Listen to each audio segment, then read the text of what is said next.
Session पैकी जय 22 गुरु. Sessions आपले झालेले आहेत.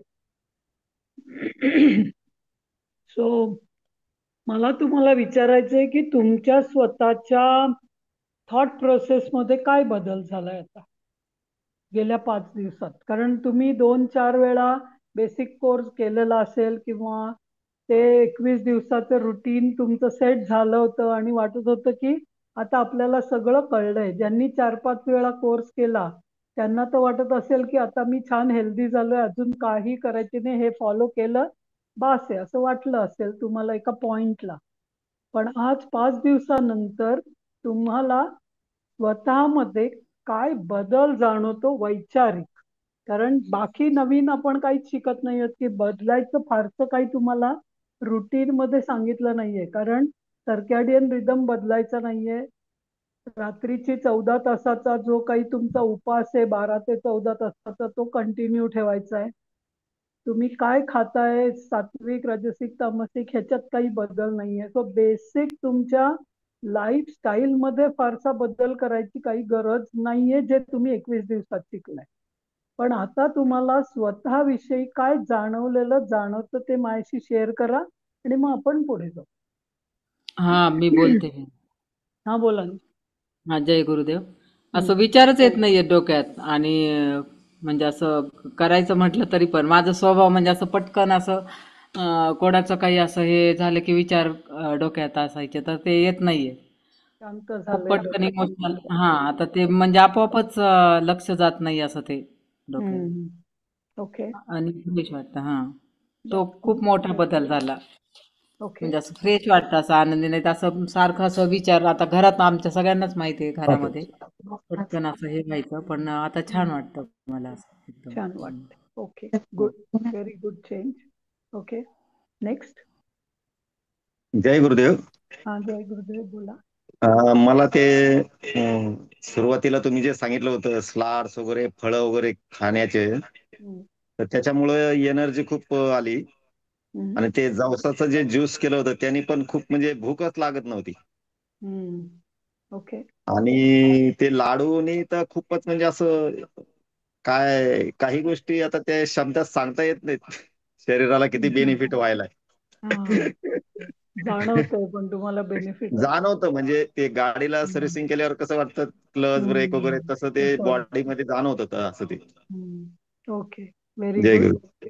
जय गुरुदेव. सगळेजण पहिल्या दिवशी सांगितलेला first part of meal, second part मी आज मुद्दामून फोटो टाकला होता की सगळ्यांना जरा रिमाइंडर होईल. कारण मी त्याच्याविषयी परत परत बोलत नाहीये की फर्स्ट तुम्ही सलाड नॅचरल जे काही मिळतं ते पहिलं खा आणि किती ते पण सांगितलं होतं हळूहळू वाढवा ते.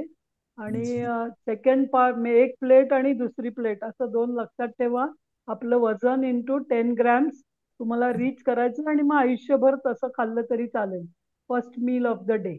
म्हणजे मग तुमच्या व्हेन्सचं क्लिअरिंग चांगलं राहील. कधीही कुठलाही रक्ताचा प्रॉब्लेम होणार नाही. ठीक आहे. नेक्स्ट सुमित्रा, तुम्ही हात वर केला होता, सांगा. मला आहे ना की एक तर झोपेत खूप चांगला बदल झालाय की झोप खूप शांत लागते आणि त्यामुळं दिवसभर फ्रेश वाटतं. आणि संध्याकाळी मला काहीतरी खूप नवीन वेगळं शिकायला मिळतं त्याची उत्सुकता खूप असते. म्हणजे मी वाट ओके. बघते तर कधी एकदा आठवत ह्याचं ओके. हे खूप जास्त म्हणजे जे उत्सुकता आहे ना आणि ते खूप छान वाटतंय आणि मनालाही चांगलं वाटतंय म्हणजे. ओके. Very good. जय गुड. गुरुदेव. मग तुम्ही हात हा तुम्ही काय सुजाता बोला. हा, हा, जय गुरुदेव. 7 ते 7चं जे होतं ना, तर यापूर्वी माझं थोडीशी फसगत व्हायची. म्हणजे मला वाटायचं आता काम करून दमले वगैरे असं, म्हणजे माझ्याकडून चुका व्हायच्या. पण ते झाल्यानंतर मला वाटायचं अरे उगीच खाल्लं असं वाटायचं मला. हम्म. पण आता असं होतंय, आता मला ते इतकं छान वाटतंय ना की मी ते ह्या पिरियड साठी वेटिंग आहे. कारण साधारणतः हम्म. दुपारी जेवण झाले मला भूक नाही लागत परत. हम्म. आणि मग पुढचा जो हा काळ आहे ना अतिशय सुंदर आहे. आणि आता मी विचार करायला लागले की आता काय करायचं नवीन, मला जे काही राहिलं होतं ते करायचं किंवा कला असं काय तो विचार करते. आणि फॅमिलीचं पण मला डाएट हे करता आलं. आणि सकाळ जी सकाळ होते ना ती अगदी हम्म. माझा नवीन दिवस असतो. प्रचंड एनर्जी आणि सगळं मला नीट करता येते. हा एक भाग झाला. आणि दुसरं म्हणजे थोडे काही इश्यू, समजा प्रॉपर्टी वगैरे असं थोडंसं चाललेलं आहे आमचं, असं इथे राहतो ते थोडंसं मी ऑफ झाले की अरे आपल्याला वगैरे असं होईल. पण मग ते एक समोरची व्यक्ती बोलली काय एवढं टेन्शन घेऊ नको, तर मी लगेच ते फॉलो केलं. खरं आपण काय टेन्शन घ्यायचं, म्हणजे त्या याला मी फेस करायला अगदी हे झाले. आर्थिक मेंटल स्ट्रेंथ उलाढाल होतेच वाढली ना, तुमची. म्हणजे आपण तर त्याला मला मी म्हटलं खरंच काही कारण नाही टेन्शन घ्यायचं. म्हणजे मी ना अशी वेगळी प्रिपेअर्ड झाले सध्या असं. आणि व्हेरी गुड. घरातलं जे रोजचं होतं ना ते माझं असं व्यवस्थित व्हायला लागलेलं आहे. सगळ्यात तो व्हेरी. जो उपवास आहे ना तो मला इतका भारी वाटायला लागलेला आहे आता, आणि तो अगदी सहज होतोय. आणि दुसऱ्याला काही म्हणण्याचा अर्थ नसतो, मी त्यांचं त्यांचं करते, तुम्ही खाऊ शकता वगैरे. म्हणजे मला आणि त्याचे खूप फायदे, कारण मला ऍसिडिटी व्हायची ना, ऍसिडिटी आता माझी खूप कमी झाली ती, खूप म्हणजे खूपच कमी झालेली. आणि तुम्ही जे काही सर्व दिले ते अजून मला खूप अभ्यास येतो, म्हणजे आता अजून सगळं ते ज्यूस स्मूदी. मग ते माझा विचार चालला की ते आपलं वहीत लिहायचं, असं अनेक म्हणजे असे मनातले प्रकल्प माझे चालू आहेत. थँक्यू. Very good. ओके, अरुणम्मा तुम्ही हात वर केला होता. जय गुरुदेव. जय गुरुदेव. मंत्राच्या चॅन्टिंगमुळे कफ बाहेर पडला हे जाणवलं. अजून झोप खूप कमी झाली माझी. म्हणजे मी 11ला झोपले किंवा तरी पण मला 4:30ला जाग येते बरोबर. तर आणि इतकं फ्रेश वाटतं, असं वाटतं मी खूप विश्रांती घेतली आणि कामामध्ये खूप ऍक्टिव्ह झाले मी. दिवसा बिलकुल झोप येत नाही. आणि सूर्यास्त दुपारी कितीही उशिरा जेवण झालं तरी सूर्यास्ताच्या दरम्यान एवढी कडकडून भूक लागते. आणि 7:30 वाजले की मग ढेकर येतो, असं वाटतं अरे मी जेवलेले. समजा एखाद्या दिवशी जर जेवायला नाही जमलं मला तर असं वाटतं की नाही आता जेवण्याची आवश्यकता नाही. तर खूप छान वाटतंय आणि खूप फ्रेश वाटतंय, फ्रेश उत्साह वाढला. आणि हे जे नॉलेज आहे तर या नॉलेज मध्ये किती डीप मध्ये आपण जाऊ शकतो हेही कळालं. आणि किती काळजी घ्यायला पाहिजे शरीराची आपली, याचं ज्ञान खूप छान मिळालं. Very good. जय गुरुदेव. ओके, कोणाला सांगायचं अजून? एक कोणतरी सांगा, मग आपण सेशन सुरू करू. मला सांगायचं, हा, मी बोला. पहिले ब्रेकफास्ट लंच डिनर घ्यायचे, तर डिनरला भूक लागत नसायची. पण आता ते तुम्ही सांगितल्याप्रमाणे सॅलड घ्यायला लागले ना तर खूप भूक लागते सकाळी. खूप भूक लागते. व्हेरी आणि गुड. ओके. संध्याकाळी पण भूक लागते. आणि माझं पण हिमोग्लोबिन कमी राहतं, तर मग मी आज बीटरूटचं तुम्ही काल जे सांगितलं ना ते करून बघितलं, तर एकदम टेस्ट एकदम छान लागते त्याची. Okay, very good. So haemoglobin तुमचं आता सगळं नॉर्मल होईल. आता आपल्या सगळ्यांना एक होमवर्क आहे, मी आधीच होमवर्क देणार आहे पुढच्या सेशनला जाण्याआधी. तर काय करायचंय ना, तुम्ही आता तुम्हाला आतमध्ये काय वाटतंय हे तुम्हाला जाणवायला लागलंय. तर तुमचा 1 वर्षापूर्वीचा फोटो आणि आजचा फोटो अशा दोघांचं तुम्ही कोलाज करायचंय आणि ते ग्रुपवर टाकायचंय आपल्या. तुमचा गेल्या 1 वर्षापूर्वीचा फोटो, म्हणजे आज आता काय सप्टेंबर महिना आहे ना, सप्टेंबर 24च्या आसपासचा तुमचा कुठलाही तुम्हाला तुमच्या गुगल फोटोज मध्ये मिळेल कुठला तरी एखादा फोटो, कोणाबरोबरचा असेल काही, तर तो स्निप करा आणि आजचा तुम्ही एक स्वतःचा फोटो काढा. आणि ते 2 फोटो तुमचं तुम्ही बघायचंय की काय फरक जाणवतो आपल्या मेनली चेहऱ्यामध्ये. मला जाड बारीक वगैरे असं नाही म्हणायचंय तुमच्याविषयी, पण तुमच्या स्वतःला तुमच्यामध्ये काय फरक जाणवतो तो फुल बॉडी करा, चेहरा करा. जो तुम्हाला जुना फोटो मिळेल ना तो ज्या पोश्चर मध्ये असेल तेवढंच पोश्चर आत्ताचा पण फोटो काढा आणि कोलाज करा. ठीक आहे, कारण जुना फोटो आता मिळणं मुश्किल होईल दुसऱ्या एका साईज मध्ये. तर जुना फोटो बस्ट मिळाला, जुना फोटो एवढा मिळाला, जुना फोटो पुरा उभा मिळाला, जो जुना फोटो तुम्हाला घ्यावासा वाटेल तो फोटो आणि आत्ता म्हणजे आज उद्या तुम्ही एक फोटो काढा आणि ते कोलाज करायचं 2 फोटोंचं व्हर्टिकल कोलाज आणि ग्रुपमध्ये तुम्ही शेअर करा. ठीक आहे, हाच एक छोटासा होमवर्क आहे तुमच्यासाठी.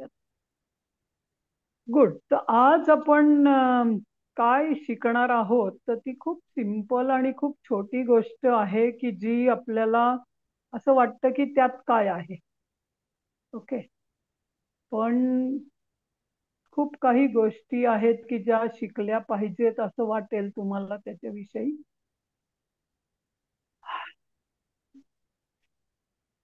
स्क्रीन शेअर होतंय.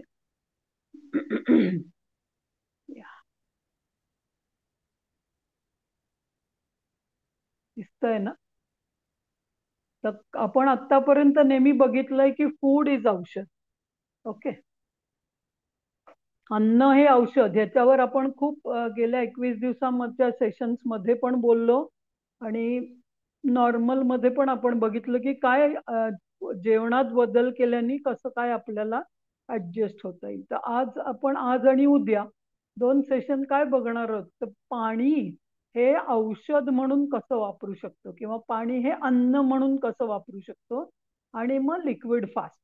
पहिलं पाण्याविषयी ऐकणार आहोत आपण आणि मग लिक्विड फास्ट. तर तुम्हाला पाणी आता जाणवते का तहान लागलेली? 21 दिवसाच्या सेशन केल्यानंतर तहान लागलेली जाणवते का? नाही जाणवत, तहानच लागत नाही. जसं तुम्ही ते पहिला हे खाल ना, सलाड आणि फ्रुट्स आणि नॅचरल फूड खाल, तितकी तुमची पाण्याची रिक्वायरमेंट कमी व्हायला लागलेली जाणवेल तुम्हाला. आणि तसाही पावसाळा चालू आहे, खूप उन्हाळा असेल तर शरीराला पाण्याची गरज खूप असते. पण मग तुम्ही दिवसभरात पूर्वी 4-5 लिटर पाणी पित असाल, आता 2-3 लिटर पाणी पिताय, कारण खूप सारं नॅचरल फूड तुम्ही खायला लागलायत. आणि तुम्हाला मी 21 दिवसाच्या सेशन मध्ये हेही सांगितलं होतं की भाज्या या ड्राय किंवा रोस्टेड किंवा एकदम परतून केलेल्या भाज्या तुम्ही कमी करा, आणि जितक्या लिक्विड भाज्या असतील तितकं चांगलं. किंवा त्याच्याबरोबर आपल्याला 4 जेवणाच्या थाळीचं मी एक तुम्हाला रुटीन दिलं होतं की 1 वाटी भाजी, 1 वाटी आमटी किंवा कढी किंवा तत्सम काहीतरी, 1 वाटी सलाड, आणि मग उरलेल्या त्या 3 वाट्या भरल्यानंतर 1 वाटीमध्ये पोळी किंवा भात किंवा पोळी आणि भात वॉटेवर, या चारीचं इक्वल प्रमाण. हे जर तुम्ही सुरू केलं असेल आणि तुमची जर आता ऍसिडिटी कॉन्स्टिपेशन कमी झालं असेल, तर शरीराची पाण्याची रिक्वायरमेंट कमी व्हायला लागेल, कारण तुम्ही वेगवेगळ्या पद्धतीने शरीराला लागणारं पाणी देताय. पण म्हणून तुमचं युरिन आउटपुट खूप कमी झालंय का? विचार करून बघा की मी पाणी पूर्वी जास्त 7-8 लिटर पाणी, खूप तहान तहान होती नाहीये, पण युरिन आउटपुट कमी झालंय का? नाही. तर म्हणजे काय, तर बॉडी प्रोसेस तर करतीये, पाणी एक्सक्रीट तर करतीये, पण मग ते पाणी शरीर कसं वापरतंय, काय करत. ठीक आहे. तो पहिलं की तुम्हाला महत्वाचं गोष्ट काय आहे, तर आपल्या वेगवेगळ्या टप्प्यामध्ये आयुष्याच्या जसे आपण मोठे होत जातो, पाण्याची गरज ही वेगवेगळी असते. तर जेव्हा बेबीची निर्मिती आईच्या पोटामध्ये होतीये, म्हणजे जेव्हा ते एग आणि स्पर्म एकत्र येतात, त्यावेळी 96% इतकं पाणी असतं आणि 4% इतका सॉलिड पार्ट असतो तिथे, राईट. त्याच्यानंतर जेव्हा बाळाचा जन्म होतोय, बाळ जेव्हा जन्माला येतं, त्या बाळाच्या पोटामध्ये किंवा शरीरामध्ये, पोटात नाही, शरीरामध्ये 80% पाणी असतं. सगळ्यात जास्त पाणी जन्माला आल्यानंतर पहिल्या 1 ते 3 वर्षापर्यंत किंवा पहिल्या वर्षामध्ये 80% पाणी असतं. आईचं दूध जर बाळाला मिळत असेल 3 वर्षापर्यंत, तर ते पाणी 80% राहतं. कारण आईच्या दुधामध्ये 80% पाणी असतं आणि 20% बाकी रिक्वायर्ड मॅटर असतं. त्यामुळे ज्या लेडीज मुलांना मिल्क फीडिंग करतायत त्यांनी खूप पाणी प्यायला पाहिजे, स्वतःसाठी पण आणि त्या बाळाला देण्यासाठी पण, कारण त्या बाळाला तेवढ्या पाण्याची गरज असते. आणि ज्या बाळाला मदर फीड आहे त्याला एक्सटर्नल वॉटर देण्याची गरजच नसते. जर पूर्णपणे मदर फीडवर जोपर्यंत आहे, एकदा का तुम्ही त्याला अन्न प्रसारण केलं आणि अन्न द्यायला लागलात की मग त्याला एक्सटर्नल पाणी द्यावं लागतं, हे तुम्ही अनुभव घेतला असेल.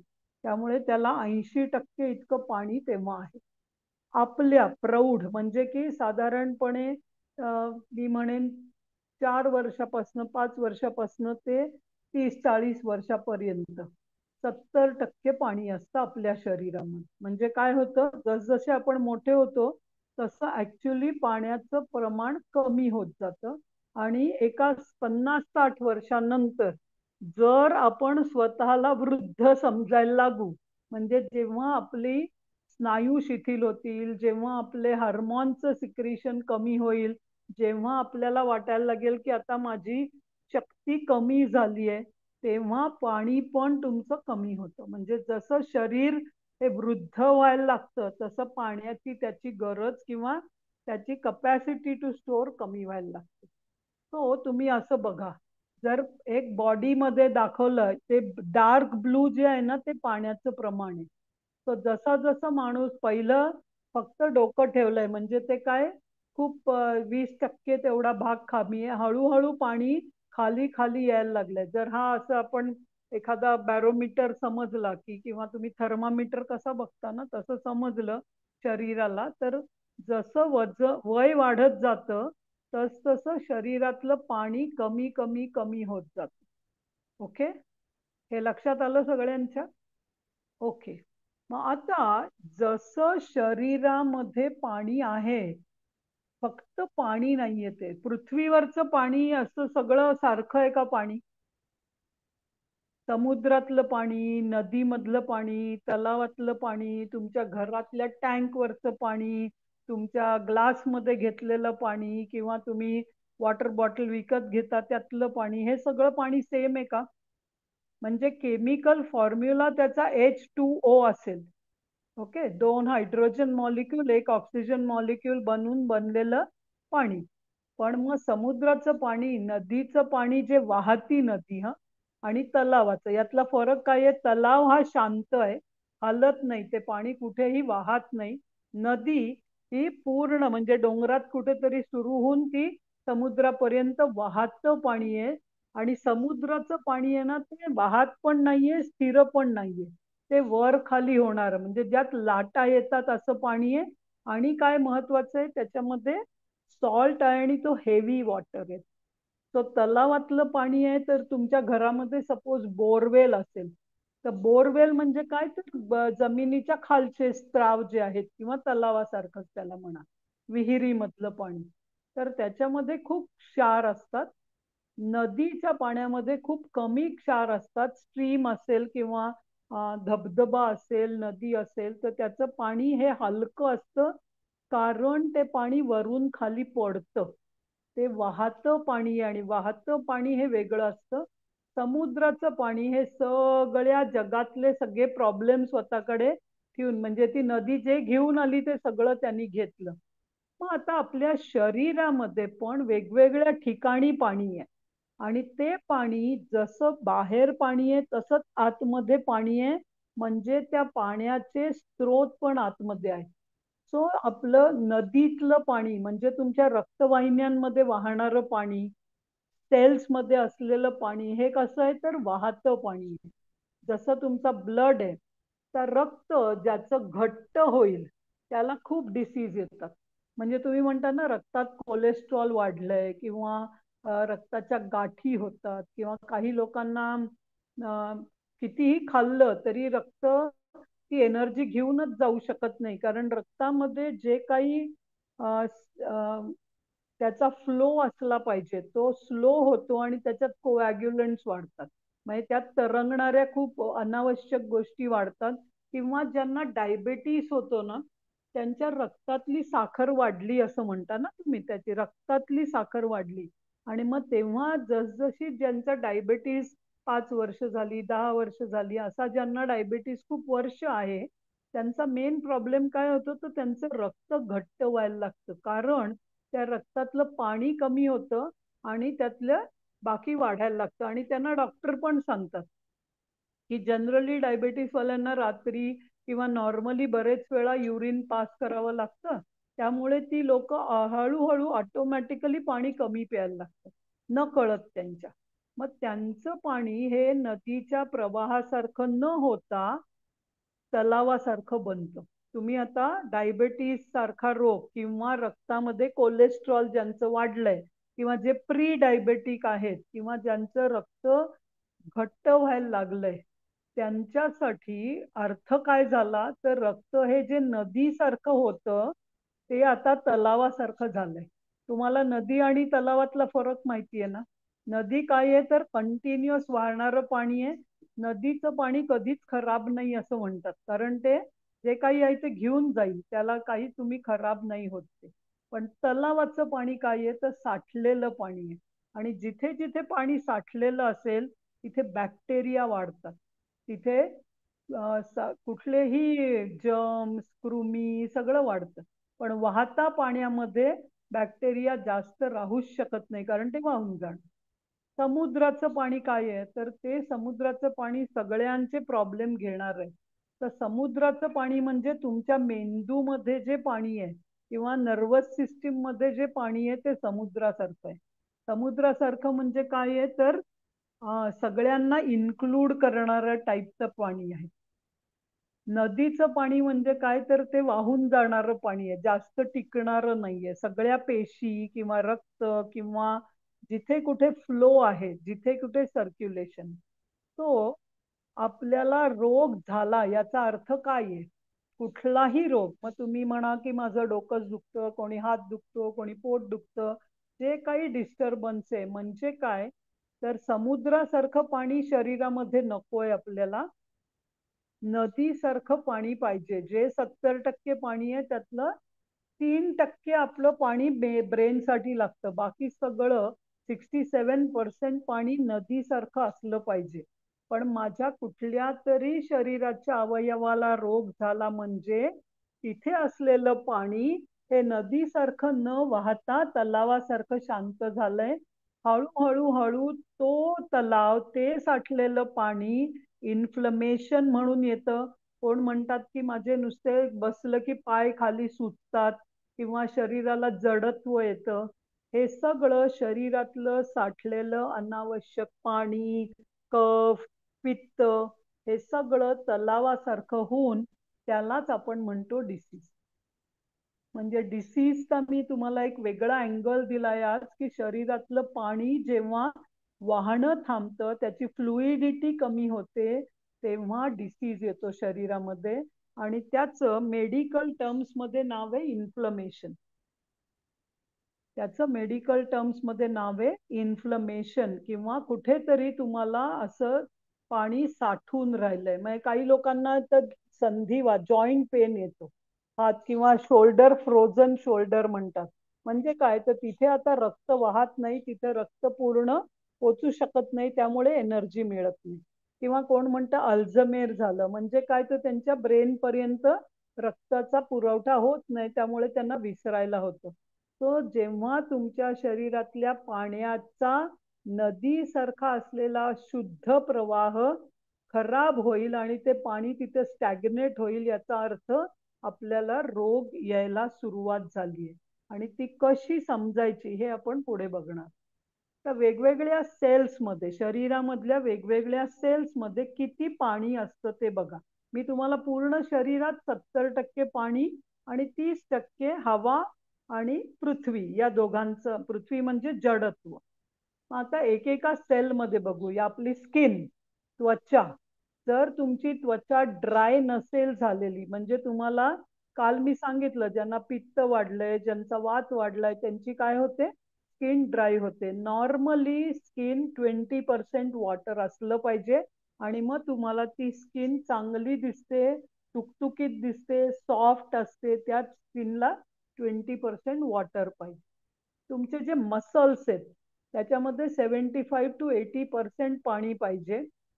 ज्या लोकांना संधिवात होतो त्यांचं होतं काय तर मसल मधलं पाणी किंवा क्रॅम्प्स येतात काही लोकांना, पाठीमध्ये येतात, पायामध्ये येतात, किंवा असं कुठेतरी अडकल्यासारखं सडनली असं खेचल्यासारखं होतं. तर त्यांच्या स्नायूमधलं पाणी कमी झालं की त्यांना क्रॅम्प्स येतात बेसिकली. दुसरं आहे रक्त. रक्तामध्ये पण 76% पाणी पाहिजे, म्हणजे ते रक्त व्यवस्थित फ्लो होतं. रक्तामध्ये जर खराबी यायला लागली, रक्त घट्ट व्हायला लागलं तर डिसीज यायला लागतं. फुफ्फुसामध्ये आपल्या छातीमध्ये 90% पाणी आहे आणि ते फिरत राहिलं पाहिजे. पण ते पाणी सुद्धा ना तुमचं जे इन्हलेशन एक्झलेशन आहे, तुम्ही आता एखादा चष्मा घ्या, तुमचा ज्यांनी चष्मा घातलाय ना, चष्मा घ्या असा आणि असं करा त्याच्यावरती. चष्मा ज्यांच्याकडे आहे त्यांनी चष्मा काढा आणि तुमचा उच्छ्वास सोडा. तुम्हाला हवा दिसते का त्याच्यावरती?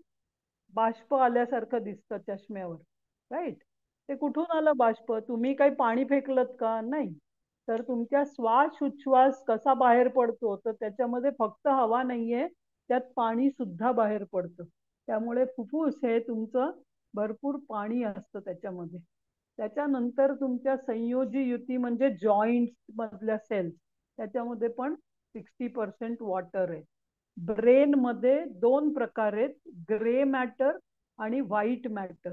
ब्रेनचे 2 प्रकार आहेत, ग्रे मॅटर आणि व्हाईट मॅटर. ग्रे मॅटर ज्याचा जास्त आहे त्याची मेमरी खूप चांगली असते, शार्प ब्रेन ज्याला म्हणतो ना, ज्या माणसाच्या सहज लक्षात राहतं, खूप इन्फॉर्मेशन स्टोअर करू शकतो, त्या माणसाचा ब्रेन मधला ग्रे मॅटर खूप जास्त आहे आणि त्याचं पाणी ब्रेन मध्ये 85% पाणी लागतं. व्हाईट मॅटरला 70% लागतं. त्याच्यानंतर दात. दात सगळ्यात कमी पाणी लागतं आणि त्यामुळे दात हे सगळ्यात घट्ट आहेत आपल्या शरीरामध्ये. बोन पेक्षा सुद्धा जास्त घट्ट आहेत तुमचे दात, की ज्याला फक्त 10% पाणी आहे, जास्त पाणी त्याला लागत नाही. पण तुमच्या बोन्सला 25% पाणी लागतं. आणि जे बोन्स ज्याचे अस्थी नाही, ज्याला अस्थी नाही पण बाकी सगळे बोन्स, ते त्याला 25% पाणी लागतं. आणि सेरेब्रल स्पायनल फ्लुइड म्हणजे तुमचा जो मज्जारज्जू आहे, त्यातनं जे काही लिक्विड आहे, आणि तुम्ही खूप वेळा म्हणलं जातं की ते स्पायनल फ्लुइडलाच इंजेक्शन देऊन काय काय करावं लागतं ज्यांना वेगवेगळे पाठीच्या मणक्याचे प्रॉब्लेम होतात, कारण ते मणके घट्ट होऊन जातात. जे फ्लुइड असले पाहिजे, म्हणजे तुम्ही आता सहज वाकून खाली हात लावू शकता का? बघा, तुम्ही सहज वाकून खालीवर करू शकता ना काहीतरी. पण ज्यांना पाठीचा त्रास सुरू होतो त्यांचं काय होतं, तर त्यांच्या पाठीच्या मणक्यातलं फ्लुइड, सेरेब्रल फ्लुइड, मणक्याच्या मध्ये असलेला जो काही एक सेमी सॉलिड किंवा लिक्विड पण नाही, सेमी सॉलिड जे आहे ते कमी होतं आणि मग त्यांची वाकूच शकत नाही ती लोक. ती म्हणतात नाही वाकलं की मला दुखतं, मला असं होतं, अशक्य आहे. मी खूप लोक आहेत आज की ज्यांना तुम्ही सांगितलं ना सरळ उभे राहा आणि जमिनीला हात लावा, खाली वा, खाली जमिनीवर पडलंय ते घेता येतं का? खूप लहान मुलांना सुद्धा घेता येत नाही, कारण त्यांचं हे सगळ्याकडचे पाण्याचं प्रमाण कमी झालंय. आता ते कमी का झालं, तर शरीरातलं पाण्याचं स्वरूप काय आहे, तर पाण्यामध्ये आपल्याला शरीरामध्ये काय काय लागतं? पाणी, क्षार आणि अन्न, हे तीनही शरीराला लागतं. ओके, क्षार म्हणजे तुम्ही जे सोडियम, पोटॅशियम आणि हे सगळं. पण आपण जास्त वेळा कशाविषयी बोलतो? सतत अन्नाविषयी बोलतो, राईट? आणि आपल्याला वाटतं अन्न व्यवस्थित मिळालं तर मी हेल्दी राहणार आहे. तुम्ही आता म्हणत असाल मी एवढी भूक लागली, मी काय खाल्लं, किती खाल्लं मला माहित नाही, ते बरोबर खाल्लं का नाही. आपण खूप अन्नाविषयी बोलतो पण पाण्याविषयी आपण बोलत नाही. पण शरीराचं कॉन्स्टिट्यूशन बघितलं तर 70% पाणी पाहिजे आणि त्यातल्या प्रत्येक भागाला पाणी पाहिजे. आणि एवढ्या पाण्याची गरज असली तरी सुद्धा आपण पाण्याविषयी काहीही बोलत नाही. पाण्याला जीवन म्हणलं जातं, राईट? पाण्याचं दुसरं समानार्थी नाव काय आहे? पाणी. जल हे जीवन आहे, राईट? पण म्हणजे काय, तर तुम्ही अन्नाच्या उपासानी कितीही दिवस राहू शकता, अन्न न खाता कितीही दिवस राहू शकता, पण पाणी जर प्यायलं नाही तर तुम्ही जास्त दिवस जगू शकत नाही. पटतंय का? पण आपण ऍक्च्युली उलट करतो, आपण सतत अन्नाचा विचार करतो आणि पाणी जेव्हा मिळेल तेव्हा पितो, किंवा अन्न खाल्ल्यावर आपण पाणी पितो, फक्त पाणी याला महत्व आपण देत नाही.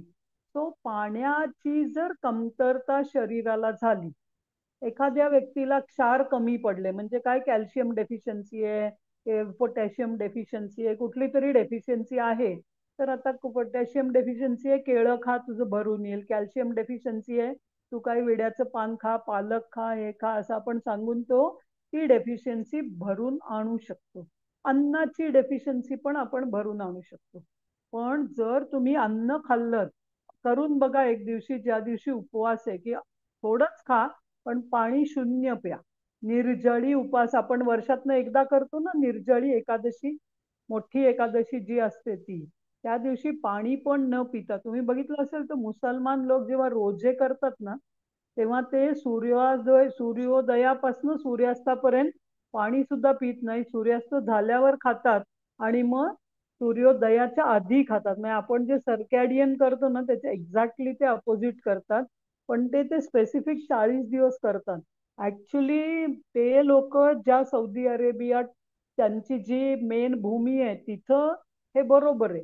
पण कुठेही केलं तर त्यांना त्रास होऊ शकतो, कारण ते आपल्या सूर्याच्या सायकलमध्ये नाहीये. तो पाण्याची कमतरता खूप काही आपल्याला त्रास देऊ शकते. आणि ज्यांच्या ज्यांच्या शरीरामध्ये पाणी कमी होतं, रक्त घट्ट होतं, आणि आपली डिसीज येण्याचं पहिलं कारण आहे की आयदर नको तिथे पाणी साठणं, इन्फ्लमेशन, किंवा पाहिजे तिथलं पाणी कमी होणं. या दोन्ही गोष्टी एक आहेत. तुम्ही हे लिहून घ्या की नको तिथे पाणी साठणं हा डिसीजचा एक कारण आहे, किंवा पाहिजे तिथे पाणी कमी होणं हे पण डिसीजचं कारण आहे. आणि या दोन्ही गोष्टी वेगवेगळ्या आहेत. सो पाण्याची कमतरता किंवा अति पाण्याचा कुठेतरी झालेला साठा, साठलेलं पाणी हे प्रॉब्लेमॅटिक आहे. आणि ऑर्गनला पाहिजे तेवढं पाणी नाही मिळालं तरी प्रॉब्लेमॅटिक. ओके. सो पाण्याच्या उपासमारीने मृत्यू होऊ शकतो 1 आठवड्यापेक्षा, पण शरीराचं वजन फारसं कमी होणार नाही. शरीराचं वजन तुमचं खूपच कमी होईल, पण सडनली सगळंच निघून जातं. तो पाण्याचं जे रासायनिक रचना, म्हणजे मी तुम्हाला म्हणलं ना, H2O, 2 hydrogen molecule, 1 oxygen molecule, हे जे आहे ते आपल्याला माहिती आहे. त्याचं अटॉमिक वेट माहिती आहे, सगळं काही त्याच्याविषयी आपल्याला माहिती आहे. मग जर पाणी हे केमिकल कॉन्स्टिट्यूशन बघितलं तर H2O आहे. मग सगळीकडे पाणी सारखं आहे का? तुम्हाला बघा, तुम्ही समुद्राच्या वर कधी जाऊन बसला असाल, समुद्राच्या त्या तीरावरती किंवा बीचवर बसलायत आणि समुद्राकडे बघताय, तर समुद्राकडे तुम्ही बघत असताना ते जे पाणी तुम्हाला दिसतं ते आणि तुमच्याकडे बाटलीतल्या 1 लिटर बॉटल मधलं पाणी हे सेम दिसतं का तुम्हाला? जेव्हा तुम्ही त्या अथांग समुद्राकडे बघता आणि 1 लिटर पाण्याकडे बघता, पाणी केमिकल स्ट्रक्चर प्रमाणे H2O चे दोन्ही पण वेगळं वाटतं का सेम वाटतं? आता हेच तुम्ही तुमच्या घरात बसलाय, सडनली बाहेर पाऊस सुरू झाला, H2Oच वरनं खाली पडतंय, पण तुम्ही जेव्हा तो पाऊस बघता, तो पाऊस आणि घरातलं जे साठवलेलं पाणी सेम वाटतं का? नाही नाही न- वाटत. नदीतलं वाहणारं पाणी आणि घरातलं 1 लिटर पाणी सेम वाटतं का? नाही मग जर ते पाणी H2Oच आहे केमिकल स्ट्रक्चर प्रमाणे, मग ते वेगळं वेगळं का दिसतं, का वाटतं, का फील होतं वेगळं, हे बघायला पाहिजे. ओके, हे आपण बघू. त्याच्यानंतर अजून एक म्हणजे शरीरामधनं पाणी बाहेर टाकण्याची प्रक्रिया शरीराला करावी लागते. तुम्ही आता खूप लोक काय करतात, सपोज बसनी कुठे गावी चाललाय तुम्ही, 10-12 तासाचा प्रवास आहे तुमच्या गावाहून, तुम्ही कुठे नागपूर, सोलापूर असं कुठेतरी चाललाय, आणि ती बस कुठं थांबणारच नाहीये. त्यामुळे बस कुठं थांबली तरी बस स्टँडवरचं टॉयलेट खराब असतं, म्हणून आपण काय करतो? पाणी कमी पितो. हा, पाणी कमी आपण पहिल्या आदल्या सकाळपासून आपण ठरवतो पाणी कमी पिऊया, म्हणजे मला कुठेतरी टॉयलेटला जायलाच नको. म्हणजे आपण काय केलं की टॉयलेटला जायला नको म्हणून पाणी दिलं नाही शरीराला. एक प्रॉब्लेम सॉल्व्ह झाला. पण मग त्याच्यानंतर जेव्हा तुम्ही त्या ठिकाणी पोहोचता, काय सोलापूर, नागपूर, जिथे तुम्हाला जायचं होतं, तिथं पोहोचल्यावर पहिलं काय करावंसं वाटतं तुम्हाला? खावंसं वाटतं का पाणी पाणी प्यावंसं प्यावं वाटतं? पाणी प्यावं वाटतं. हा, पाणी प्यावं वाटतं. आणि मग तेव्हाच आपण जेव्हा पाणी पितो ना, त्याच्यानंतर खाऊ नाही शकत आपण काही, कारण आपल्या पोटामध्ये पाणीच भरून जातं. आणि मग पाण्याचा जो शरीराने केलेला नियम आहे, पहिलं तुम्ही पाणी पण नाही पिणार, पहिलं तुम्ही टॉयलेट शोधाल आणि टॉयलेटला जाल, कारण तुमचं ब्लॅडर फुल भरलेलं आहे, कारण तुम्ही त्याला एक्सक्रिटरी सिस्टीम प्रोसेसच नाही केलं, कुठे बस थांबलीच नाही, थांबली तरी इतकं घाणेरडं टॉयलेट होतं, काही इन्फेक्शन नको म्हणून आपण. आणि करोना नंतर आजकाल आपण अजून जरा जास्तच कॉन्शियस झालोय, राईट. पण शरीरातलं पाणी बाहेर जाण्यासाठी शरीराला बरंच काय काय करावं लागतं. आणि हे कुठनं कुठनं आता कुठे कुठे पाणी आहे मी तुम्हाला सांगितलं ना. तर जिथं जिथं पाणी आहे, प्रत्येक सेलमध्ये पाणी आहे, फुफ्फुसात पाणी आहे, किडनी पाणी फक्त फिल्टर करते, पण सगळीकडे पाणी आहे. मग सेल जर कंटिन्युअस काम करतीये, तर ती काम करते याचा अर्थ काय, तर तिला नको असलेलं जे टाकून देतं ती रक्तात टाकणार आहे. आणि ते रक्त ते घेऊन येणार आहे. कोण आहे आपला सगळ्या शरीरामध्ये एनर्जी पोचवणारा आणि तिथे जे काय एक्सक्रिशन आहे ते घेऊन येण्यासाठी कोण आहे आपल्याकडे, फक्त रक्त आहे. दुसरं कोणीच काही हालचाल शरीरात करू शकत नाही. बाकी सगळे ऑर्गन फिक्स आहेत ना. का आपलं किडनी जाते कुठेतरी आणि लिव्हर कुठेतरी जातं, असं होतं का शरीरामध्ये आपल्या? नाही. शरीरामधले ते ऑर्गन सगळीकडे फिक्स आहेत. कोणाला फक्त हलण्याची मुभा आहे दोन गोष्टींना. एक म्हणजे आपले नर्व्स, जे मेसेंजर्स आहेत, आणि नर्व सुद्धा हालत नाहीत. तर ते तुम्ही हे खेळता ना, पासिंग द पार्सल गेम खेळता ना तुम्ही. पासिंग द पार्सल म्हणजे काय, सगळे गोळींनी बसले आणि एक एक तो रुमाल किंवा एक डब्बा पड देत देत जायचा म्युझिक वाजेपर्यंत, आणि म्युझिक थांबलं की थांबवायचं. हा गेम खेळता ना तुम्ही. तशी नर्वस सिस्टीम काम करते. तो मेसेज फक्त जिथे नर्व आहे तिथून दुसऱ्याला दिला जातो. नर्व हालत नाही. तो शरीरामध्ये हलणारं कोण आहे, फक्त रक्त. पूर्ण शरीरामध्ये हलणारं कोण आहे, रक्त. मग रक्तात जे 70-76% पाणी आहे. आता जर आपण पाणी असं एक दिवशी नाही केलं तुम्ही, पण 4-5 दिवस पाणी कमी प्यायलात, तर कुठलं पाणी जाणार आहे, कसं होणार आहे, हे सगळं शरीराला मॅनेजमेंट करावी लागते. कारण सगळ्यांना पाणी हवंय. आणि मग त्या ब्रेनला ठरवावं लागतं की अरे या भागाला पाणी देऊ का, त्या भागाला देऊ का, याला नको देऊ. अशी सगळी जिथे जिथे आपण पाणी कमी पितो तिथे तिथे ब्रेनला खूप मॅनेजमेंट करावी लागते. कारण आपल्याला शरीरातनं जे काही एक्सक्रीट करायचंय, मग ती तुमची युरिन असेल किंवा तुमचं स्टूल असेल किंवा तुमचं कार्बन डायऑक्साईड म्हणजे श्वास उच्छ्वास असेल किंवा तुमचं घाम येणं असेल, या सगळ्यातनं बाहेर कोण जाणार आहे, तर पाणी. मग आता ते किती बाहेर टाकायचं आणि किती नाही टाकायचं हे त्याला ठरवावं लागतं. तो तुम्ही इनटेकच्या ऐवजी आउटपुट जास्त असेल, पाणी पिताय कमी पण बाहेर जातंय जास्त, तर प्रॉब्लेम होऊ शकतो. मग आपल्याला मी सांगितलं होतं आपल्या 21 दिवसाच्या क्लासमध्ये की कसं समजायचं की माझी बॉडी डिहायड्रेटेड आहे का व्यवस्थित हायड्रेटेड आहे. तर बेस्ट इज तुमचं युरिन. सकाळी उठल्यावर तुमचा युरिनचा रंग बघा. युरिनचा रंग जर पाण्यासारखा असेल तर शरीरामध्ये व्यवस्थित आहे. थोडा येल्लोइश व्हायला लागला, लेवन येल्लो व्हायला लागला, तर शरीर डिहायड्रेट व्हायला सुरुवात झाली आहे. म्हणजे जसा तुम्हाला युरिनचा रंग बदललेला दिसेल तेव्हा तुम्ही समजून घ्यायचं की मला पाणी प्यायला पाहिजे. बाकी खाल्लं नाही तरी चालेल पण पाणी द्यायला पाहिजे. पण जर तेच युरिन खूप डार्क येल्लो झालं आणि क्वांटिटीनी कमी होतं, ती जे कलरलेस आहे ना युरिन, ते क्वांटिटीनी पण जास्त असतं. आणि जे येल्लो डार्क रेड कलर झालंय ते युरिन क्वांटिटीनी पण कमी असतं. कारण ब्लॅडर खूप वेळ साठवून ठेवू शकत नाही. त्याची पण एक कपॅसिटी आहे, ती पिशवी आहे. तर त्या पिशवीमध्ये ते काय करतं, जर तुम्ही खूप वेळ युरिन पास केलं नाही तर मग ते शरीरामध्ये वाईट पाणी आहे, ते नको आहे, पण मग त्याला ते मागे पाठवावं लागतं, त्याची कपॅसिटी नाही म्हणून. आणि मग हळूहळू ते पाणी आपल्याला त्रास द्यायला लागतं. आणि मग ज्यांना पित्त होतं, ऍसिडिटी होते, त्यांचं लक्षात घ्या एक महत्वाचा प्रॉब्लेम काय आहे, तर ते लोक पाणी कमी पितात आणि एक्सक्रीशन व्यवस्थित टाइमला करत नाही, खूप वेळ धरून ठेवतात.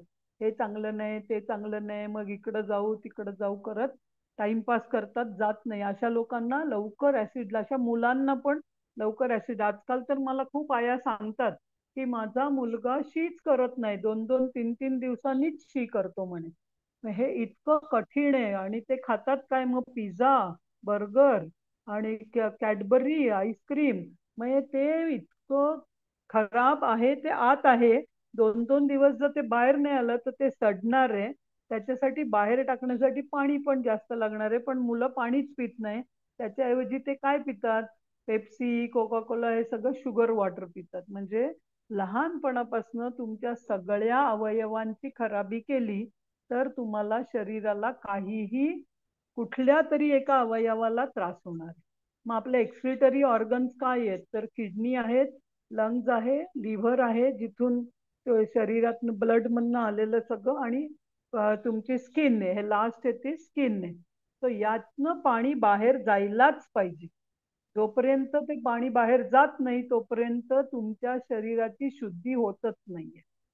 मग आता जर शरीराकडे पाणी कमी असेल, ओके, जर शरीराकडे पाणी कमी आहे, जसं काही कारणांनी तुम्ही डिहायड्रेट स्टेटमध्ये आहे किंवा तहान लागली पण मला पाणीच नव्हतं, पण मी तिथलं बघितलं, ते घाणेरडं वाटलं, असं वाटलं, तसं वाटलं, म्हणून तुम्ही पाणी नाही प्यायलं, तर जेव्हा ब्रेनला गट गट आणि ब्रेन एकमेकांशी, गट काय सांगतं माझ्याकडे पाणी नाही आता सगळं फिरवायला, मग ब्रेन काय करतं ॲज अ मॅनेजर? आता तुमच्या घरामध्ये सपोज 10 जण जेवायला येणार आहेत, राईट? 10 जण जेवायला येणार आहेत, तुम्ही काहीतरी अन्न बनवलं, सगळं डब्यांमध्ये ठेवलंय. पहिली 5 जण जेवायला बसली कारण तुमच्या डायनिंग टेबलवर तेवढीच जागा आहे. मग ती 5 जण जेवायला बसल्यावर तुम्ही ॲज अ मॅनेजर, कारण तुम्ही त्या किचनचे मॅनेजर आहात सपोज, तर तुमच्या लक्षात येतं की पुऱ्या संपायला लागल्या आहेत, भाजी, कारण ती पहिल्या 5 जणांना माहित नाही ना सगळं जेवण अवेलेबल आहे. मग आता तुम्ही काय करता मॅनेजमेंट, की पुऱ्या संपायला लागल्या आहेत हे कळल्यावर तुम्ही काय कराल? त्याच्यासाठी मग नवीन काहीतरी करायला रिप्लेसमेंट बघाल ना, अजून पुऱ्या बनवाल किंवा पोळी बनवाल किंवा काहीतरी भाकरी करायला करूया तरी घ्यायच्या, पटकन, नाहीतर मग काहीतरी ऍडजस्ट कराल, दुसरं राईट? वाढायचं जे आहे ते. हा. करेक्ट. 2-3 प्रकारे तुम्ही मॅनेज कराल. आयदर तुम्ही नवीन बनवाल किंवा त्यांना सांगाल अरे हे पण घेऊन बघा, हे छान आहे, जे जास्त दिसतंय. म्हणजे तुम्ही काय कराल, ज्या डब्यात जास्त दिसतंय त्या डब्यातनं वाढण्याचं हे कराल. पुढच्या नवीन पंक्तीला तुम्ही काहीतरी कराल, परत कणिक भिजवाल, डिफरंट वेज, पण तुम्ही मॅनेज कराल, राईट? तर जिथे जिथे डेफिशियन्सी दिसते तिथे तिथे मॅनेज केलं जातं. सेम वे तुमचा ब्रेन तुमच्या शरीरात पाणी कमी असेल तर ते मॅनेज करतं, आणि मग त्याला एखाद्या काय म्हणतो ना आपण, ड्रिंक मास्टर सारखं होतं. तो काय करतो एक मॅनेजर म्हणून, तो म्हणतो आता तू मला पाणी दे, हा एकेका भागाकडनं. शरीरामध्ये सगळीकडे पाणी साठवलेलं आहे ना, त्याला प्रत्येकाला लागतं. मग ब्रेन काय करतं, तर एकेका भागाकडनं मागायला लागतं पाणी शरीराला जिथे कमी. मग सगळ्यात पहिलं कोणाकडनं मागतं, तर मसल्स कडनं मागतं. हे ब्रेनला शिकवलेलं आहे.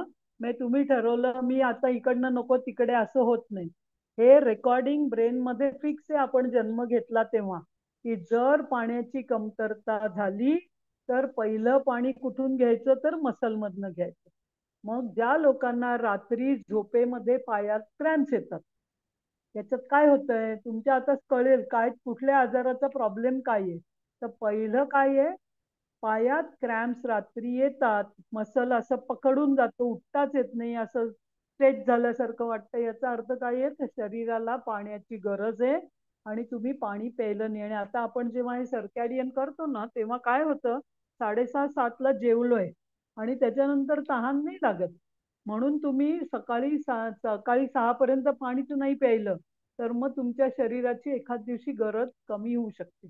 त्यामुळे झोपायच्या आधी थोडंसं पाणी प्या. ज्यांना कोणाला असे क्रॅम्प्स येतात आणि रात्री पायात क्रॅम्प आले, कारण वीकनेस पण असू शकतो, पण मेजर रिझन 60-70% काय येतं, पाण्याची कमतरता. तर नुसतं तुम्ही एक ग्लासभर पाणी प्या रात्री, ऑटोमॅटिक तो क्रॅम्प निघून जाईल.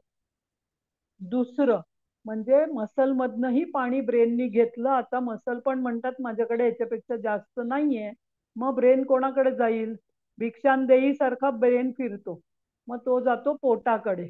पोटामध्ये सगळ्यात जास्त पाणी पहिलं सेकंड मागतो. मग ज्यांना कोणाला ऍसिडिटी होते, पोटात जळजळतं किंवा पोट असं ब्लोटिंग वाटतं, त्यांना अर्थ काय आहे त्याचा, की पाणी कमी होतं आणि ते पाणी स्टमक मधनं ब्रेननी कुठेतरी दुसरीकडे वापरल्यामुळे ऍसिडिटी सुरू झाली.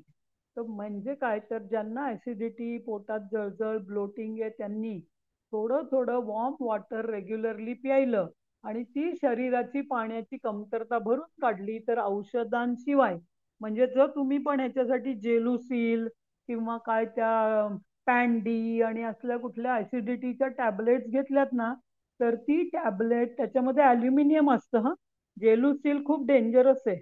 त्याच्यामध्ये सरळ अल्युमिनियम असतं. ते अल्युमिनियम तुमच्या पोटात जाऊन ते ऍसिड खातं. पण आता अल्युमिनियम आणि ऍसिड या दोघांना बाहेर काढण्यासाठी आपल्याला 1 लिटर पाणी जर नॉर्मली पित असाल तुम्ही तर 4 लिटर पाणी लागतं. मग जेलुसिल घेतल्यावर तुम्ही अजून 4 पट पाणी प्यायला पाहिजे ते सगळं बाहेर काढायला. त्यापेक्षा जेलुसिल न घेता नॉर्मलच तुम्ही गरम पाणी प्यायलात ना, तर ती ऍसिडिटी अशीच निघून जाईल. ठीक आहे. तिसरं, रक्तातनं घेतं. मग रक्तातनं पाणी घेतल्यामुळे काही लोकांना हात थंड होतात, पाय थंड होतात. म्हणजे तुमच्या ज्या एजेस आहेत, तळहात तळपाय सडनली थंड झालेले जाणवतात. याचा अर्थ तुम्हाला शरीरातलं पाणी तिथपर्यंत पोहोचत नाहीये, ते गेलं. किंवा तुमच्या रक्तवाहिन्या श्रिंक होतात आणि मग अशा लोकांना डॉक्टर म्हणतात स्टंट घातला पाहिजे, कुठेतरी ब्लॉकेजेस आलेले आहेत.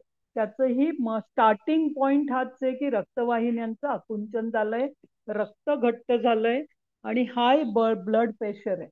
ज्यांना पहिल्यांदी हाय ब्लड प्रेशर दिसेल त्यांनी औषध न घेता पहिल्यांदी शरीरातल्या पाण्याचं प्रमाण सेट करा. ऑटोमॅटिक बीपी नॉर्मल येऊ शकतो फर्स्ट टाइम जेव्हा दिसेल तेव्हा. आता तुम्ही गोळ्या घेत असाल, तुम्ही पाणी केलं तर सेट होईल. नंतर जाईल लंग्स कडे. त्याच्यानंतर ज्यांचं लंग्स मध्ये जाईल त्यांना कफ, दमा, कंटिन्युअसली किंवा बोलता बोलता ठसका लागून त्यातनं कफ बाहेर येणं असं होऊ शकतं, जेव्हा तुमच्या फुफ्फुसापर्यंत ब्रेनला जावं लागलं. फिफ्थ आहे सेल्स. आणि सेल्स मध्ये जेव्हा जातं तेव्हा पायावर एडिमा, हातावर एडिमा आणि रात्री झोपून उठल्यावरती चेहरा खूप लोकांचा सुजलेला असतो. आणि ते काय होतं, रात्रभर शरीरातनं पाणी तिथे साठवून ठेवतं आणि आपल्याला वाटतं पाणी खूप झालंय माझ्या शरीरात, पण ऍक्च्युली आपलीकडे जेव्हा गरज आहे तेव्हा नाही मिळालं ते पाणी. आता एक शरीरातलं ऍसिडिक झालं पाणी. म्हणून मी तुम्हाला अल्कलाईन वॉटर परवा सांगितलं होतं ना, अल्कलाईन वॉटर, काकडी, लिंबू असं घालून. कारण काय, तर मोस्ट ऑफ दीज प्रॉब्लेम हे शरीराचं रक्त ऍसिडिक झाल्यामुळे होतं. आणि रक्त ऍसिडिक झालं याचा अर्थ आपल्याला आता कुठला तरी रोग येणार हे निश्चित. आणि शेवटी अल्झमेर, पार्किन्सन्स, अनावश्यक चिंता, काही नाही उगीच टेन्शन येतं, स्ट्रेस येतो. काही माणसं आहेत आजकाल अशी, काही नाही घडलं याचाही त्यांना त्रास होतो. काहीच घडलं नाही दिवसभरात म्हणून टेन्शन येतं की आयुष्यात काही घडतच नाहीये माझ्या. म्हणजे काय आहे ना, की सगळं चांगलं चाललंय तर त्याचं म्हणजे आजार ओढवून घेणं किंवा काहीतरी एक अशी मराठीमध्ये छान म्हण आहे की ओढून ताणून घेतलेला आजार म्हणजे नैराश्य आणि चिंता. फालतू काही गरज नसलेले टेन्शन घ्यायचं. पण त्याचा अर्थ काय आहे, तर शरीराने तुमच्या सगळ्या भागातनं पाणी घेतलंय आणि आता ते ब्रेन पाशी येऊन पोचलंय. ब्रेनला स्वतःलाच त्याच्याकडे जिथे कुठं मागितलं नाही मिळालं. तो भिकारी झालाय ब्रेन तुमचा. तो मॅनेजर होता, तो भिकारी झाला. ही तुम्हाला आता झालंय अल्झमेर आणि पार्किन्सन. बघा, आपल्या शरीरातलं पाणी जर आपण व्यवस्थित हे नाही केलं तर हे काही होऊ शकतं. पण याचा अर्थ असा नाहीये की काही लोक सांगतात दर 1 तासाने 1 ग्लास पाणी प्या आणि काय दिवसातनं 5 बाटल्या. लोक 1, 2, 3, 4, 5. मी बघितलंय किती जणांच्या घरात आईच्या 1, 2, 3, 4, 5, वडिलांचे 1, 2, 3, 4, 5 अशा बाटल्या भरून ठेवतात आणि तेवढ्या बाटल्या संपल्या पाहिजे. एक तर प्लास्टिकच्या बाटल्या, म्हणजे मायक्रोप्लास्टिक पोटात जाणार आहे. आणि दुसरं म्हणजे ती बाटली, अन्न काही नाही केलं तरी चालेल पण त्या बाटल्या संपल्या पाहिजे असा त्यांना एक काहीतरी ठरलेलं असतं. पण असं पाणी नाही प्यायला पाहिजे. शरीराला खूप तहान नाही लागली पाहिजे. आपल्याला कळलं पाहिजे की माझं शरीर सांगतंय मला की माझा प्रॉब्लेम आहे का, की किती कसं मला ऍडजस्ट करायचंय. जिथे मी तुम्हाला युरिनची जी गोष्ट सांगितली ती तुम्ही करा आणि या सगळ्यातनं बाहेर या. हे जर आजार इकडे मी राईट साईडला लिहिलेले नको असतील तर व्यवस्थित पाणी पिणं हे एकच त्याच्यासाठी औषध आहे. म्हणजे पाणी आपलं औषध आहे का नाहीये? हे जर आहे. आजार नको असतील तर पाणी हे औषध बनू शकतं, जर आपण त्याला व्यवस्थित वापरलं तर. मग आता शरीरातलं पाणी कसं कुठे जातं, कसं स्प्रेड होतं. मग आता तुम्ही पाणी प्यायलत ना, तर या आता हा जो सिक्वेन्स बघितला ना तुम्ही, या सिक्वेन्सनी ब्रेन घेतं. सेम वे याच सिक्वेन्सनी पार्ट्स ऑफ बॉडीला ब्रेन देतं सुद्धा. ओके, याच सिक्वेन्सनी पार्ट ऑफ बॉडीला ब्रेन देतं सुद्धा. मी आता तुम्हाला एक छोटासा एक्सपेरिमेंट सांगते की माझ्याकडे सपोज हे 2 ग्लास आहेत, दिसतायत तुम्हाला ग्लास? ओके, आणि याच्यामध्ये सपोज मी एक पाईप लावला, या 2 ग्लासला मध्ये एक भोक पाडलं आणि पाईप लावलं. ठीक आहे, आता ह्याच्यात काही नाहीये, एम्प्टी आहे. ओके, या राईट साइड मध्ये काही नाहीये. ओके, इथे एम्प्टी आहे. ओके, काही नाहीये. आता इकडे मी पाणी भरत गेले, मध्ये पाईप कनेक्टेड आहे, मध्ये मी पाणी भरत गेले या स्टीलच्या ग्लासमध्ये, तर हा एम्प्टीच राहील का? नाही. नाही इथे राहणार. पाईप असेल तिथनं ते पाणी इकडे पण जाईल आणि दोन्ही बॅलन्स होईल, राईट? मग मी थोडा वेळ इकडे, थोडा वेळ इकडे, थोडा वेळ इकडे, थोडा वेळ इकडे टाकलं, तर कुठलं जास्त कमी राहील का दोन्हीच इक्वल राहील? दोन्ही इक्वल राहील. इक्वल राहील. दोन्ही इक्वल राहील, राईट? तो आपल्या शरीरात पण एक्झॅक्टली असंच होतं. सगळीकडे पाईप सिस्टीम आहे ना आपल्या. किती पाईप आहे माहिती आहे का तुम्हाला? तुमच्या शरीरातल्या जर रक्तवाहिन्या बाहेर काढल्या आत्ता, तर तुम्ही पुण्यावरनं हैदराबाद पर्यंत ती वाहिनी घेऊ शकता. इतके किलोमीटर ती लांब चालते. सगळ्या रक्तवाहिन्या आपण जोडून जोडून जोडून जर आपण त्याचा दोरखंड बनवला ना, तर 600-700 किलोमीटर पर्यंत जाऊ शकतं ते. म्हणजे रोज आपलं रक्त एवढे किलोमीटर फिरत असतं. मग एवढे किलोमीटर शरीरात फिरण्यासाठी त्याला किती पाणी पाहिजे? आणि आळूच्या आता तुम्ही पानाला. उभे असताना पाणी फिरतं, झोपलात तरी फिरतं, बसलात तरी फिरतं, उलटे झालात तरी फिरतं, शीर्षासन केलं तरी फिरतं. म्हणजे काय फॅन्टास्टिक आहे ना, बॉडीची जी काही रक्त वाहवण्याची बॉडी मधली प्रोसेस आहे ती, राईट? मग त्याला आपल्याला जर व्यवस्थित ठेवायचं असेल तर सिंपल गोष्ट काय करायची, सफिशियंट वॉटर प्यायला पाहिजे. Sufficient water. आता ते सफिशियंट प्रत्येकाचं वेगवेगळं आहे, प्रत्येक सीझन प्रमाणे वेगळं आहे, आणि तुम्ही कुठल्या प्रकारचं अन्न खाताय. सात्विक अन्न खाणाऱ्यांना पाणी कमी लागेल, राजसिक खाणाऱ्यांना थोडं जास्त लागेल, आणि तामसिक खाणाऱ्यांना खूप जास्त लागेल. म्हणजे तुम्ही म्हणा की 1, 2 आणि 4 पट पाणी लागेल. आणि म्हणून तुमच्या लक्षात येईल जेव्हा तुम्ही सामोसा, पाणीपुरी किंवा काही चिकन नगेट्स आणि असे काय ते तळलेले पदार्थ खाता, त्याच्यानंतर तहान तहान होते का नाही दिवसभर?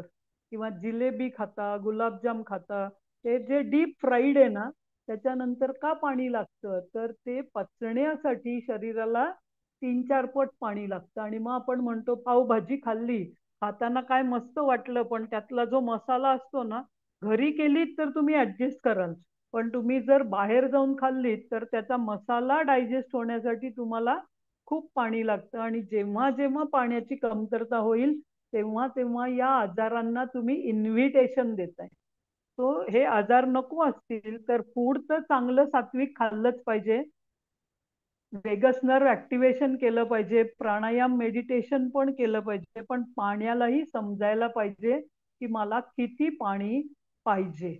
मग आता जे शरीरातलं पाणी आहे ते पेशींच्या आत आहे, पेशींच्या बाहेर आहे, आणि किती, म्हणजे जर तुमचं शरीराच्या वजनाच्या 20%, तुमचं वजन 70% ॲव्हरेज, 70 किलो धरूया आपण ॲव्हरेज, तर त्यांना 14 लिटर पाणी लागतं समजलं पुन्हा बॉडीमध्ये.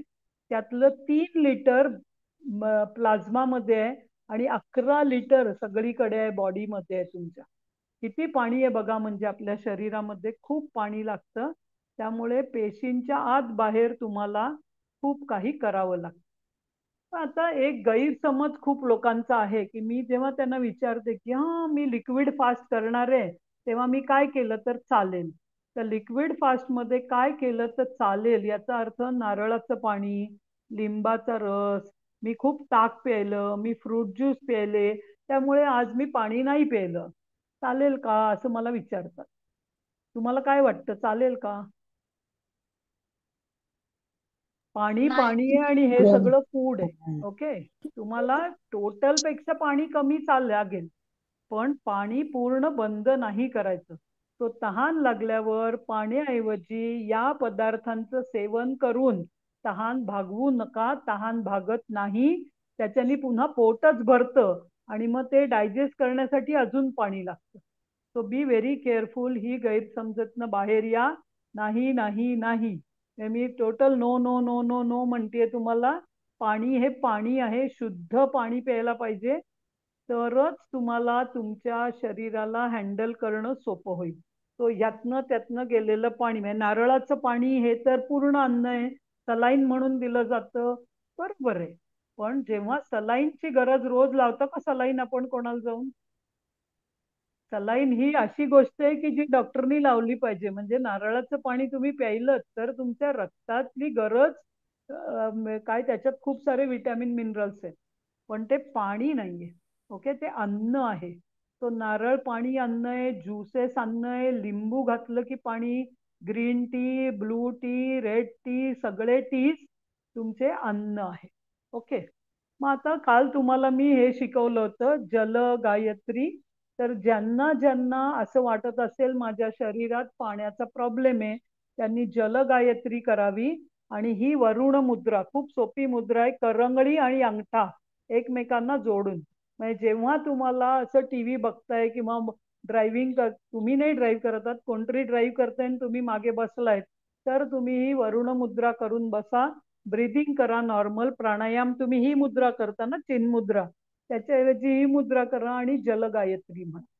तर ज्यांना ज्यांना पित्त, काल खूप लोकांनी मला विचारलं की आमचं पित्त वाढलेलं आहे, किंवा खूप लोकांना कॉन्स्टिपेशन आहे कारण त्यांचं पाणी इन्सफिशियंट आहे, फायबर इन्सफिशियंट आहे, खूप लोकांची स्किन ड्राय आहे, त्यांनी ही वरुण मुद्रा करून जलगायत्री 11 वेळा 3 दिवस करा, थांबा, 3 दिवस करा, थांबा, 3 दिवस करा, थांबा. पाण्याचा बॅलन्स झाला की तुम्ही सोडू शकता. तर आता आजची रेसिपी आजच्यासाठी, आणि ती आहे सूप. आणि हे मी तुम्हाला लिक्विड फास्ट साठीचा म्हणून देते, कारण उद्याचा सेशन असणार आहे लिक्विड फास्टिंग. तर सगळ्या भाज्यांपेक्षा सुद्धा छान स्वीट सूप आहे, गाजर आणि स्वीट पोटॅटो किंवा रताळ. आणि याच्यात तुम्ही गाजराच्या ऐवजी बीटरूट, त्याच्याऐवजी दुधी भोपळा असलं काही करू शकता. आणि बटाटा किंवा रताळ, पण आय प्रिफर रताळ, कारण बटाटा हा खूप गॅस्ट्रिक आहे, पण रताळ हे खूप काही गोष्टींमध्ये चांगलं आहे की ज्याच्यामुळे तुम्हाला खूप काही गोष्टी मिळतात. तो साहित्य काय, तर गाजर किसा, चिरलेलं मीन्स आय मीन किसलेलं, हा नॉट चिरलेलं, किंवा पीसेस केले तरी चालेल, मग त्याला बॉईल करावं लागतं. रताळं तुम्ही पहिल्यांदीच शिजवून घ्या आणि त्याचा पल्प घेऊ शकतो, तो स्मॅश करून घेऊ शकता. आलं, मिरची, जिरे, धने, पाणी, मीठ.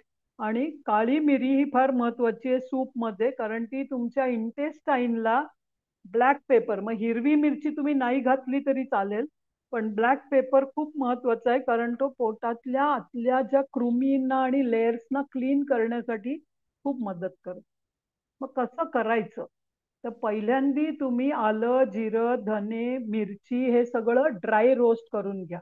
तेल घालायचं नाहीये याच्यामध्ये. तूप करताना तेल तूप काही न वापरता करायचंय आपल्याला. ओके, कारण आपल्याला ते हेल्दी करायचंय. तो धने, जिरे, आलं, तुम्हाला जर काळी मिरी पण पावडर नसेल तर ती पण, आणि मिरची किंवा लाल मिरची सुद्धा घेऊ शकता तुम्ही, हिरवी मिरची किंवा लाल मिरची, पूर्णपणे ड्राय रोस्ट करायची. म्हणजे नुसतंच पॅन घेऊन त्याच्यावर चांगला वास येईपर्यंत रोस्ट करायची, आणि ती गार झाल्यावर पावडर, हे फ्रेश पावडर वापरायची आहे.